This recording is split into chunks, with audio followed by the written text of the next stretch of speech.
જાય.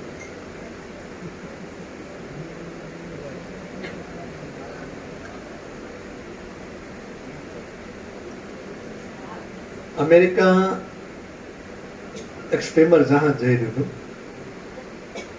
જૂના જમાનાની વાત. જહાજ બોલે તો જૂના જમાનામાં તેની 45 જમાને અમેરિકા પહોંચતો. એમાં ઘણા યાત્રાળુઓ યાત્રા કરતા હતા અને એક સાધુ મહારાજ એમાં યાત્રા કરતા હતા. એટલે પેલા તો આપણે કેમ હજી આપણે સમય છે કે ક્યાંક આપણે યાત્રા કરવા જઈએ, ઘરે ઢેબરા બેબરા બધું બનાવીને લઈ જાય, સુખડી ઢેબરા બધું બનાવીને લઈ જાય. આપણો આને 2-5 દી સિસ્ટમ હજી છે, પેલા તો હતી જ તે. તો બાપોને આમ સામું આમ સીટ અને એની સામું એક વ્યક્તિ, બધા વ્યક્તિ હતા જનરલમાં. અને પછી બપોર થયું, બધા જમ્યા, સાધુ મહારાજ એમને બેઠા.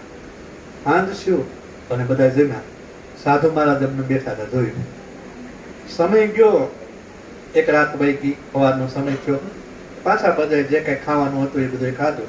પછી સ્ટીમરમાં વ્યવસ્થા હોય એ પાછા ખાય. એમાં એક વ્યક્તિ જે ભાવિક બહુ હતો, પ્રેમળ હતો, એને સાધુ મહારાજને પૂછ્યું, મહાત્માને, કે મહાત્માજી તમે કે કાલના કે અહીંયા બેઠા છો, તમે બપોરે જમ્યા નથી, સાંજે જમ્યા નથી, સવારે જમ્યા નથી ને હજી તમે કોઈ જમ્યા નથી, તો શું તમે ખાતા નથી? તો કે ખાવશો ને, કે જમશો ને? તો કે તો તમે જમશો? કે હા જમીશ. તો એ મહારાજને એ વ્યક્તિએ બાપુને ભોજન કરાય છે, કાંઈ પાસે હતું ખવડાય. બાપુએ કીધું એક ટાઈમ જમું છું, વધારે જમતો નથી, 24 કલાકમાં એક ટાઈમ જેમાં. એટલે સ્વાભાવિક છે, બીજા દિવસે એનો વારો આવે. બીજો દિવસ થયો એટલે પાછા બાપુને જમાડ્યા એને. એટલે પછી સ્ટીમરમાં બધાને ખબર પડી ગઈ કે મહારાજ છે એ જમે છે પણ એક ટાઈમ જમે છે. એટલે સાધુ ઉપર બધાને દયા તો આવે અને સફર બહુ લાંબો હતો. એટલે પછી બીજા પેસેન્જરે કીધું કે બાપુ કાલે કે હું તમને જમાડીશ. ત્રીજા એમ કીધું કે કાલે હું જમાડીશ. ચોથા એમ કીધું, બધાને વારા પૂછી દીધા બાપુના. એમાં જે પહેલી વાર જે જમાડ્યો એને બાપુને પ્રશ્ન કર્યો કે મહાત્માજી તમે અમેરિકા જાઓ છો, ત્યાં શું લેવા જાઓ, કેમ જાઓ છો? ત્યાં હું તમારા કોઈ મિત્ર છે, કે તમે કોઈ ધર્મ પ્રચાર માટે જાઓ છો, કે તમારો કોઈ સેવક છે, કોઈ શિષ્યગણ છે, કે તમારું કોઈ સગા સંબંધી છે? સાધુએ ના પાડી. ત્યાં કે મારું કોઈ છે નહીં, સગા સંબંધી, શિષ્ય, સાધક કોઈ નહીં. અત્યારે તો હું અમેરિકા જાઉં છું. ઠીક, વાંધો નહીં. એમ કરતા કરતા પછી બધા એકાબીજાના વારા આવી. સ્ટીમરમાં ખબર પડી ગઈ કે મહાત્મા છે એ બપોરે એક ટાઈમ જમે છે. એટલે બધાને ભાવ છો સાધુને જમાડવાનો. એમ જે પહેલી વાર જેને જમાડ્યું તો પછી એનો વારો આવે મુશ્કેલ છે, કારણ કે બધાને ખબર પડી ગઈ સ્ટીમર મોટું, પેસેન્જરો જાજા.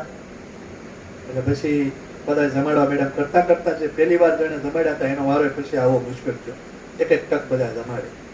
સમય ગયો, અમેરિકા આવી ગયું, સ્ટીમર ઉભું રહ્યું. એટલે આ જે પ્રથમ વાર જે પહેલી વાર જમાડ્યા હતા એ આ સાધુ મહાત્માને જોતા હતા મહારાજ.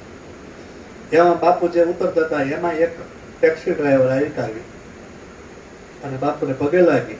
અને બાપુ પગે લાગી કીધું બાપુ હાલો દે જાય. એટલે જે પ્રથમ વાર જમાડ્યું તો એને જોયું કે બાપુ તો સીધા કે ટેક્સી બે ગયા, ઓલો પગે લાગી ગયો અને બાપુને કે લઈ નહીં કે એ ગયો.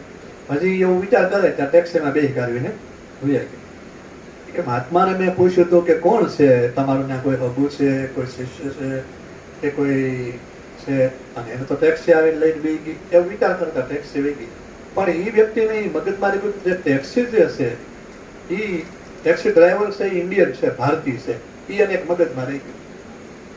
અને પછી એને સમય ગયો, એને ગોતવામાં સમય કર્યો. ગોતતા ગોતતા એને 6 મહિના વી ગયા કે ભાઈ જયારે આ તારીખે જયારે સ્ટીમર આવ્યું તો ત્યારે કઈ ટેક્સી એન્ટર થઈ હતી અને કઈ ટેક્સી એન્ટર થઈ હતી ને આવા વ્યક્તિ લઈ ગયું હતું. તેથી કઈ સીસીટીવી કેમેરા ને એવું નહીં. એમ ગોતવામાં એ ટેક્સી વાળાને એ ટેક્સી ગોતતા ગોતતા એને 6 મહિના વી ગયા.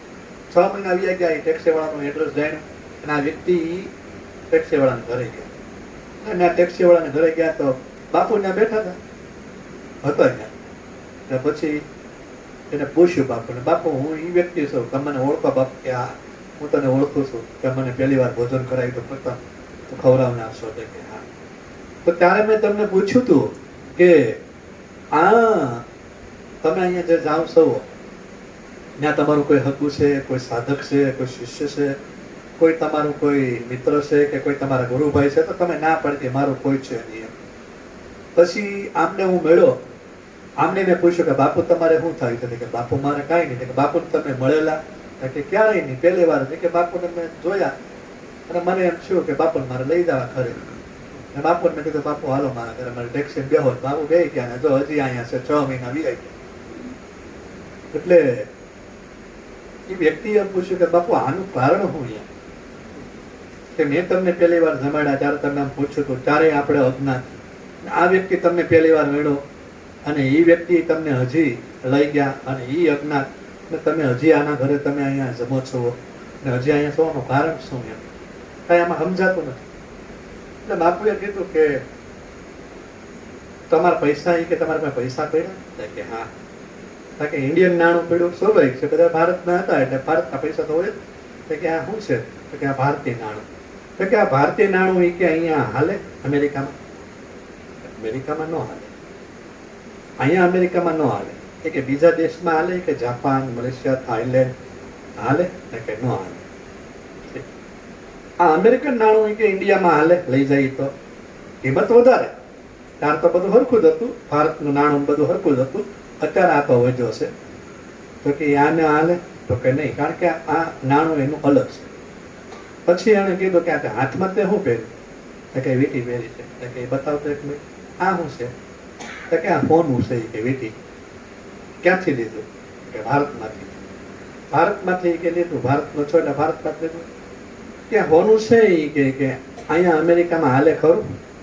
પૈસા ઓછા વધુ થાય સમય પ્રમાણે? કે હા. કે જાપાનમાં હાલે ખરું? હા. ચીનમાં, મલેશિયા, થાઈલેન્ડ હાલે ખરું? કે હા. કે સંત પુરુષો, મહાપુરુષો છે ને એ હોના સમાન હોય છે. એ જ્યાં જાય ને નહીં હાલે. એના સદગુરુને એની ઉપર એની કૃપા એવી વસેલી હોય છે. નાણાવાળા ન હાલે. જે સદગુરુની એની ઉપર કૃપા એવી હોય કે જ્યાં એનો પગ માંડે ને જે ભૂમિ ઉપર જાય એને ઓળખાણ હોય કે ન હોય, એની સ્થિતિ એવી બંધાઈ જાય. એની સ્થિતિ એવી બંધાઈ જાય કારણ કે એ સોના સ્વરૂપ છે. 24 કેરેટ એ કે હોનું છે. 24 કેરેટ સદગુરુ છે એ સોના જેવા છે એમ કીધું. 24 કેરેટ એ કે શુદ્ધ હોનું છે. શુદ્ધ હોનું હોય ને એ હાલે. કિંમત ઓછા ઓછી થાય